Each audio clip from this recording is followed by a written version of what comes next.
لیکن ہم تو روئیں گے نا، فیس بک پہ تصویر لگائیں گے زینب کے ساتھ ظلم ہوا، تو تیری تو امام والی دکان پہ گندی فوٹو لگی ہوئی ہے، تیرے تو موبائل میں سارا گند ہے۔ اس گند کی ترویج و اشاعت میں تو میں اور آپ شامل ہوتے جا رہے ہیں، گند تو پرموٹ ہو رہا ہے، اسی سے تو لوگوں کے جذبات ابھرتے ہیں۔ ابا جی کہتے ہیں مجھے اعتبار ہے، مجھے اعتبار ہے بیٹی پہ۔ یہ کیا تماشا ہوا اعتبار کا؟ یہ کیا بات ہوئی؟ اعتبار کس کو کہتے ہیں؟ حضرت جنید بغدادی رحمت اللہ تعالی علیہ، آپ سے کسی نے پوچھا، میں تھوڑے دن پہلے، مجھے گجرات یونیورسٹی کے کچھ طالب علموں نے دعوت دی، کچھ اساتذہ نے کہا کہ یہاں سیرت سیمینار ہے، آپ آئیں۔ سیالکوٹ میں جو کیمپس ہے، میں وہاں جب پہنچا تو میں نے کہا یار یہ صرف لڑکے ہونے چاہیے۔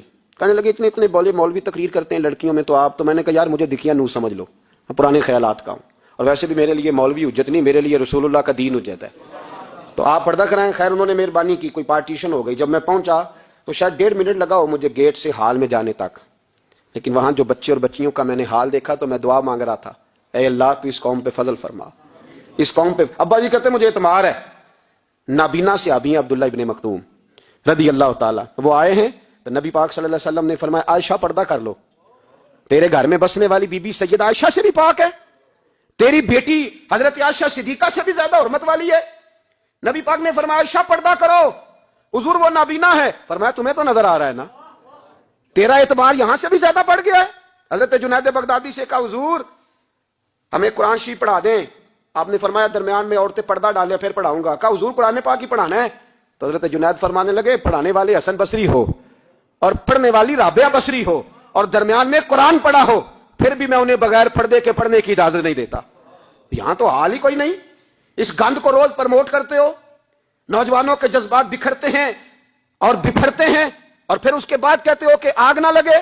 یہ کیسے ہو سکتا ہے؟ تم نے خود آگ لگائی ہے چمن میں اپنے، بے سبب گردش ایام کو الزام نہ دو، تم نے خود نور کا ظلمت سے کیا ہے سودا، کر کے توہین سحر شام کو الزام نہ دو۔ او بھائی یاد رکھو، جب تک یہ گند رہے گا فحاشی اور عریانی رہے گی۔ انڈیا کے اندر زیادتی کے واقعات زیادہ ہیں پاکستان کی نسبت، کیوں؟ اس لیے کہ گند زیادہ ہے، فحاشی اور عریانی۔ اسلام نے تو نظر تک پر پابندی لگا دی، کہا اپنی نظر بھی مومن جھکا کے رکھیں، جو چیزیں سبب بن سکتی ہیں ان پر بھی پابندی لگا کے رکھی۔ ہم توجہ ہی نہیں کرتے، خیال ہی نہیں ہے، اس کو پرموٹ کیا جاتا ہے۔ اور سب سے دوسری بڑی وجہ یہ ہے کہ مجرم کو سزا نہیں ملتی، مجرم کو سزا، بولیے، وہ چھوٹ گیا نا سرے عام ایک بڑے آدمی کا بیٹا قتل کرنے والا، چھوٹ گیا نا، وہ جس نے سرے عام ایک سپاہی کانسٹیبل کو کچل دیا تھا، وہ بچ گیا نا، آ گیا نا باہر۔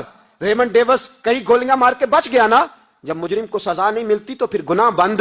میرے رسول پاک صلی اللہ علیہ وسلم نے قانون دیا، قانون، ایک عورت نے چوری کی، اس کے حضرت سیدنا اسامہ بن زید حضور کے محبوب صحابی سفارشی بن کے آئے، حضور تھوڑی لچک دے دیں۔ نبی پاک نے فرمایا سنو، میری بیٹی فاطمہ بھی چوری کرتی تو میں ہاتھ کاٹ دیتا۔ مجرم کے لیے سزا ضروری ہے، مجرموں کو سزا ملے گی تو حالات بہتر ہوں گے۔ کہتے ہیں سرے عام پھانسی لگاؤ، کہتے ہیں قانون میں گنجائش نہیں۔ تمہارے لیے قانون روز بدل جاتا ہے۔ جب مطالبہ کیا گیا نا کہ سرے عام پھانسی، جاگ رہے ہیں آپ لوگ کیسے ہو گئے جی؟ چلے میں دعا کرتا ہوں اللہ کرے میری قوم جاگ جائے، آمین تو کہہ دیں، اللہ کرے آپ لوگ جاگ جائیں اور جاگتے رہیں۔ اعلیٰ حضرت نے فرمایا تھا، مشورہ دیا تھا، سونا جنگل رات اندھیری چھائی بدلی کالی ہے، سونے والوں جاگتے رہنا، کیونکہ چوروں کی